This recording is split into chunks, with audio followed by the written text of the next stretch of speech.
Good morning students. आज advance psychological perspectives of education विषय में आज हम बात करेंगे लॉरेंस कोहलबर्ग की। तो लॉरेंस कोहलबर्ग जो हैं वो जीन पियाजे ने जो थ्योरी दी है अपनी, उसी थ्योरी का जो उन्होंने वो थ्योरी में जो विभिन्न फैक्ट थे उन फैक्टों को एनालाइज करके जो है उन्होंने अपने सिद्धांत को विस्तार विस्तार रूप प्रदान किया, परिवर्तित किया और उसको परिष्कृत किया। इन बच्चों को कई नैतिक दुविधाओं से सामना कराया, है ना। इसमें क्या है, लॉरेंस कोहलबर्ग ने जो है 10 से 16 साल तक के बच्चों को इकट्ठा किया और साक्षात्कार से प्राप्त तथ्यों का गहनतापूर्वक अध्ययन करने के पश्चात जो है उन्होंने जो है अपने जो शोध को जीन पैडे की थ्योरी से के सिद्धांत को विस्तार किया, परिवर्तित किया और परिष्कृत किया। इन बच्चों को कई नैतिक दुविधाओं का सामना कराया, जिसमें इन बच्चों को नियमों तथा प्राधिकारों के प्रति अनुपालन और दूसरों के कल्याण एवं आवश्यकताओं जो उन नियमों के लगभग प्रतिकूल होते थे के बीच चुनना था। पियाजे तथा कोहलबर्ग के सिद्धांत में कुछ बिंदु हैं, उनमें समानता ही है। पहला कि पियाजे के समान कोहलबर्ग भी अपने सिद्धांत से बच्चों के नैतिक निर्णयों ना कि उनकी क्रियाओं के विश्लेषण पर अधिक बल देते थे। दूसरा, पियाजे के समान कोहलबर्ग भी बच्चों से काल्पनिक कथाएं जिसमें नैतिक समस्याएं सम्मिलित हैं संबंधित प्रश्नों का विश्लेषण करके सिद्धांत का विकास किया। ऐसे तो कोहलबर्ग ने कई लघु कथाएं को उपस्थित करके उसमें सम्मिलित नैतिक समस्याओं से संबद्ध प्रश्न को पूछते थे, परंतु उनकी एक लघु कथा काफी मशहूर हुई जिसकी चर्चा यहाँ अपेक्षित है कि यूरोप में एक महिला जो विशिष्ट प्रकार के कैंसर से प्रभावित थी। डॉक्टर के अनुसार मात्र एक ही औषधि थी जो उस महिला को कैंसर से छुटकारा दिला सकती थी।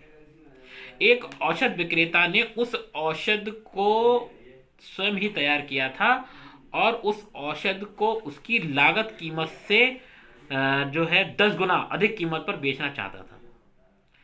उस औषध की लागत जो है वो करीब $200 थी, परंतु वह $2000 की कीमत पर उसे बेच रहा था। बीमार महिला के पति, जिसका नाम हिंज था, कई लोगों को कर्ज पर भी मुद्रा देने के लिए सघन संपर्क स्थापित किया, परंतु उसे मात्र $1000 ही प्राप्त हो सका। उन्होंने औषध विक्रेता से संपर्क किया और उसे जो है अपनी पूरी कंडीशन बताई कि जो है मेरे पास अभी इतने ही रुपए हैं, आप मुझे वो दवा दे दो, बाकी के रुपए मैं आपको बाद में दे दूंगा। लेकिन जो दवा विक्रेता था वह पूरे रुपए लेने के बाद ही जो है वो दवा देता। अब काफी अनुनय विनय करने के पश्चात वह दवा विक्रेता जब नहीं माना तब शिंजो ने चोरी करने का संकल्प लिया कि वो दवा को अब चुरा लेगा। तब रात के टाइम में वह जो है शिंजो जो हिंज वह जो है दुकान पे जाता है और वो दवा को चुरा लेता है। तो अब आप यह बताइए कि हिंज का जो व्यवहार था, ठीक, वह नैतिक रूप से सही था या गलत था? सही था तो क्यों सही था, और गलत था तो क्यों गलत था?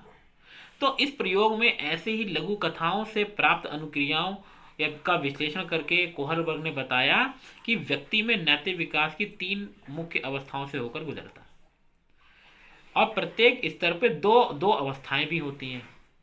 तो कोहलबर्ग ने यह मत जाहिर किया कि इन अवस्थाओं का क्रम निश्चित होता है, परंतु सभी व्यक्तियों में एक ही उम्र में ये अवस्थाएं नहीं होती हैं। व्यक्ति किसी भी एक अवस्था को छोड़कर आगे नहीं बढ़ता।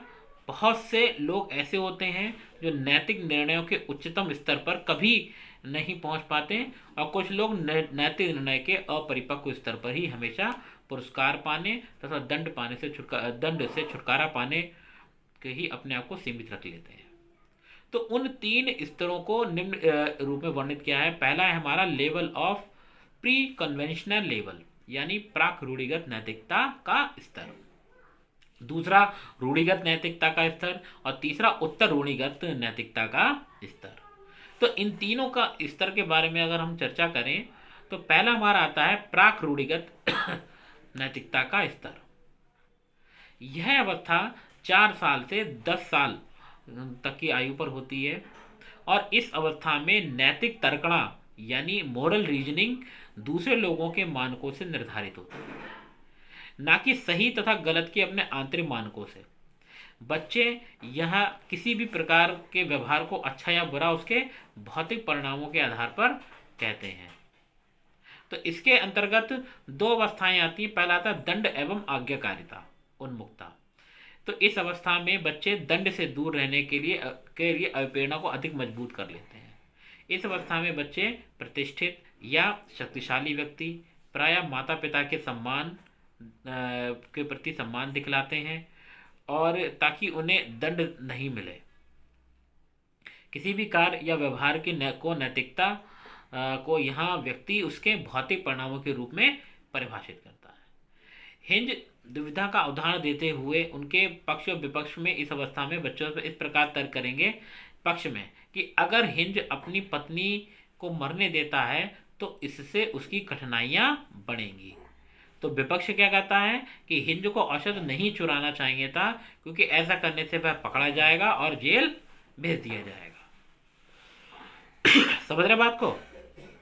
क्यों विपक्ष में ये क्यों कह रहे हैं कि हिंज को दवा नहीं चुरानी चाहिए थी? क्योंकि वह दंड से बचना चाह रहा है।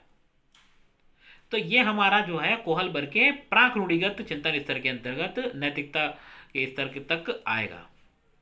दूसरा जो है हमारा अवस्थाएं है साधनात्मक सापेक्षवादी उन्मुक्ता। इस अवस्था के बच्चों में पुरस्कार पाने की अभिप्रेरणा प्रबल होती है। इस अवस्था में यद्यपि बच्चे पारस्परिकता या सहभागिता के स्पष्ट सबूत प्रदान करते हैं, यह छलयोजित तथा आत्म परिपूरक पारस्परिकता होती है, ना कि सही अर्थ में न्याय, उदारता, सहानुभूति पर आधारित। यह अदला बदली का भाव मजबूत होता है। अब यही अगर हम हिंज दुविधा के उदाहरण में इस प्रकार इस अवस्था में बच्चे पक्ष और विपक्ष में इस ढंग से तर्कना दे सकते हैं कि हिंज थोड़े पक्ष में क्या है कि हिंज थोड़े समय के लिए ही तो जेल जाएगा, जेल के बाहर आने पर वह अपनी पत्नी को तो साथ पा सकता है। और विपक्ष कहता है कि अगर वह औषध चुराता है और फिर जेल जाता है तो इससे उसको कोई खास फायदा नहीं होगा क्योंकि जेल से छूटकर आने तक उसकी पत्नी स्वतः ही मर जाएगी। दूसरा हमारा आता है रूढ़िगत नैतिकता का स्तर। तो इस अवस्था में 10 से 13 साल, यह अवस्था जो है वो 10 से 13 साल की अवस्था होती है, जहां बच्चे दूसरों के मानकों को अपने से अंतरीकृत कर लेते हैं तथा मानकों के अनुसार सही या गलत का निर्णय लेते हैं। बच्चे यहाँ उन सभी क्रियाओं को सही समझते हैं जिससे दूसरों की मदद होती है तथा दूसरे लोग उसे अनुमोदित करते हैं या जो समाज के नियमों के अनुकूल होता है। इसके तहत आने वाली 2 अवस्थाएं इस प्रकार हैं: उत्तम लड़का, अच्छी लड़की की उन्मुक्ता। तो ये एग्जाम में बहुत बार आ चुका है कि उत्तम लड़का, अच्छी लड़की की उन्मुक्ता, यह कोहलबर्ग के जो 3 स्तर बताए गए उनमें से किस स्तर के अंतर्गत आता है? तो दूसरा जो हमारा है रूढ़िगत नैतिकता का स्तर, उसके अंतर्गत आता है। इसमें क्या है कि इस अवस्था में बच्चों में अनुमोदन पाने या निर्मोदन से दूर रहने का अभिप्रेरणा तीव्र होती है। हिंज दुविधा के उदाहरण से बच्चे पक्ष तथा विपक्ष में इस ढंग से नैतिक तर्कणा देकर कर सकते हैं। अगर हम पक्ष में बात करें कि अगर हिंज औषध चुराता है तो कोई उसे बुरा नहीं कहेगा, परंतु हिंज यदि औषध नहीं चुराता है तो उसका परिवार उसे एक अमानवीय पति जरूर कहेगा। विपक्ष में सिर्फ औषध विक्रेता ही नहीं बल्कि अन्य लोग भी हिंज को अपराधी समझेंगे। तीसरा हमारा आता है उत्तर रूढ़िगत नैतिकता का स्तर। इस अवस्था में बच्चों में नैतिक आचरण पूर्णतः आंतरिक नियंत्रण में होता है। यह नैतिकता का सबसे उच्चतम स्तर है और वे यहाँ लोगों के कल्याण तथा बहुसंख्यक में की इच्छाओं के तर्कसंगत महत्व देते हैं।